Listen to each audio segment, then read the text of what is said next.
वक्रतुंड महाकाय सूर्यकोटि समप्रभ निर्विघ्नं कुरु मे देव सर्वकार्येषु सर्वदा। जहाँ पर सच्ची भावना होगी वहीं पर भगवान विराजमान होंगे और भगवान आपकी मदद के लिए तत्पर तैयार रहते हैं, चाहे किसी मनुष्य के रूप में हो, चाहे किसी नेता या अभिनेता या हमारे पुलिस वाले भाई, मिलिट्री वाले भाई या हॉस्पिटल के डॉक्टर नर्स, किसी भी प्रकार से हमारी मदद के लिए यह भगवान रूप बदल के आते हैं। कल को नया रूप लेकर आएंगे। कथा इस प्रकार से है कि एक सेठ और सेठानी रहा करते थे। वृद्ध हो गए, एक बेटा बेटी उनके घर में था। बेटे की शादी हुई तो बहू ले गई, बेटी की शादी हुई तो दामाद ले गया। अब घर में बचे मियां बीवी।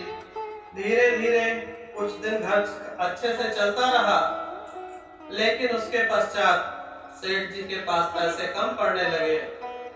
तब सेठानी जी रोज ताना देने लगी कि आप घर में कोई काम काज नहीं करेंगे तो इस घर का खर्च कैसे चलेगा। अब सेठ जी मुस्कुराने लगे और कहने लगे, मत घबराओ, मत घबराओ,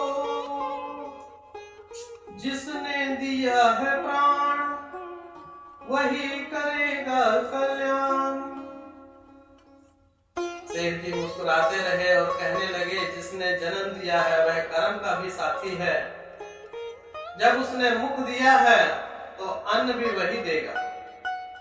लेकिन सेठानी जी को गुस्सा आ गया और एक दिन सुबह चूल्हा नहीं जलाया और कहने लगी कि आज घर में एक भी दाना नहीं है, आज घर में एक भी दाना नहीं है। आज बाजार जाओ और अपने महादेव जी से कुछ लेकर आओ।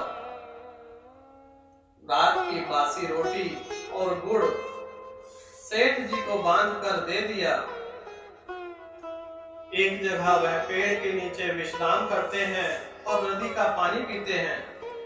दोपहर का समय होता है, ठंडी ठंडी हवा चल रही होती है।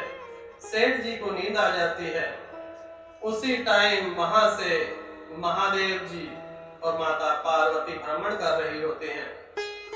माता पार्वती उस वृद्ध को देखकर कहती हैं कि हे स्वामी, ये तो आपका परम भक्त है, तो इसे आपने दुख क्यों दे रखा। भगवान महादेव कहते हैं कि इसके कर्मों का लेखा जोखा है। माता कहती है, जैसे भी है यह आपका परम भक्त है, आप इसकी ऐसी परीक्षा ना लीजिए। मेरे कहने पे आप इसे कुछ दे दीजिए। भगवान महादेव उसके जिस बर्तन में दोने में उसकी रोटियां रखी थी उसमें 2 लड्डू रख के अंतर ध्यान हो जाते हैं। अब उसको भूख लगी और वह लड्डू खाए और खत्म ही ना हो। 1 लड्डू खाया, 2 लड्डू खाए, करते करते 50-60 लड्डू खा लिए। अब वह बात घर पे जाकर अपनी धर्मपत्नी को बताई। घर पे धर्मपत्नी ने भी खूब खाया, फिर भी वह 2 लड्डू ना कम हुए। अब इस बात से वह वृद्ध बहुत खुश हुए। उन्हें जैसे कि खुशी का ठिकाना न रहा। उन्होंने अपने घर के बाहर एक छोटा सा स्टॉल लगाया और 2 ही लड्डुओं को बेच बेच के अनेकों पैसे कमा लिए। उन्होंने गाड़ी, बंगला, हर एक चीज बना ली। बंगले के बाहर नौकर चाकर भी रहने लगे, लेकिन जहाँ पड़ोसी होंगे वहाँ जलन की भावना तो होती है। यह आज से नहीं, आदि अनादि काल से चलता आ रहा है। पड़ोसी देखकर आपको कभी खुश नहीं रहेगा। पड़ोसी सोचने लगे कि यह कभी भिखारी हुआ करते थे और आज ये सेठों जैसे कैसे रहते हैं, इनके पास इतना धन कहां से आया। इस बात से पड़ोसी बहुत परेशान हुए। एक दिन रात्रि के समय देखते हैं कि एक झोले में से लड्डू निकाले जा रहे हैं और वह लड्डू बढ़ते जा रहे हैं, पूरी दुकान भर जाती है। अब वह जाकर राजा को इस बात की सूचना देते हैं कि राजा जी, आपके नगर में एक व्यक्ति है जिसे जादुई पोटली मिली है। वह जितने मर्जी लड्डू निकलते रहते हैं, वह पोटली उसके घर शोभा नहीं देती, वह पोटली राजमहल में शोभा देती है। अब राजा के सैनिक गए। अब राजा जो मांगेगा वह तो देना ही पड़ेगा। उन पति पत्नियों ने दोनों ने मिलकर राजा को वह पोटली सौंप दी। धीरे धीरे उनके हालात फिर खराब होने लगे। फिर सेठानी ने कहा कि आज आप फिर से कमाई का कोई जरिया ढूंढिए और फिर से वही 2 रोटी और 1 लड्डू दे दिया। अब सेठ जी फिर वहीं गए और फिर माता पार्वती और शंकर महादेव जी आए।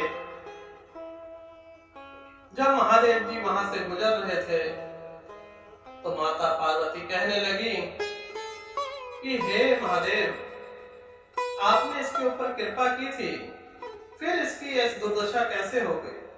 तो महादेव जी कहते हैं, यह इसके कर्मों का लेखा जोखा है। माता कहती हैं, मेरी वजह से एक बार इसके ऊपर कृपा करो। महादेव जी ने उसके झोले में सांप डाल दिया। अब सेठ जी उठे अपने झोले में से खाना निकालने के लिए, लेकिन सांप ने डस लिया। सांप ने डस लिया तो कुछ देर मूर्छित रहे, उठ के घर गए और बताया कि मेरे साथ ऐसा ऐसा हुआ। सेठानी समझ गई। उसने कहा कि यह बात राजा को सूचित किया जाए कि वह हमारी पोटली वापस दे दे, अन्यथा हमसे युद्ध के लिए तैयार है। अब राजा तो राजा बड़ा क्रोधित हुआ। उसने अपने मंत्री और सैनिक को भेज दिया कि जाओ उन वृद्ध को पकड़ के लाओ। और वह पोटली उन्होंने राजा सैनिकों के ऊपर छोड़ दी। ढेरों सांप निकले और राजा के सैनिकों की हत्या हो गई। एक एक करके सारे सैनिक मारे गए। इस बात से राजा क्रोधित भी थे, तो राजा स्वयं आए और पोटली भी दी और ढेर सारा धन दिया और माफी मांगी, होश में आयो। तो जिसके कर्म में जो होगा वह मिलता ही रहेगा। ना तो महादेव जी कभी कमी करते हैं और ना माता पार्वती। जिसकी कर्म में जितना लिखा है वह मिलकर रहेगा। चाहे आपके कोई चोरी भी कर ले, उसे वापस करना ही पड़ेगा। आपके हाथ से चुरा सकता है, आपकी किस्मत में जितना है उतना आपको मिलके ही रहेगा। आपकी किस्मत कोई चोरी नहीं कर सकता। जो आपकी किस्मत में है वह आपको मिलकर ही रहेगा।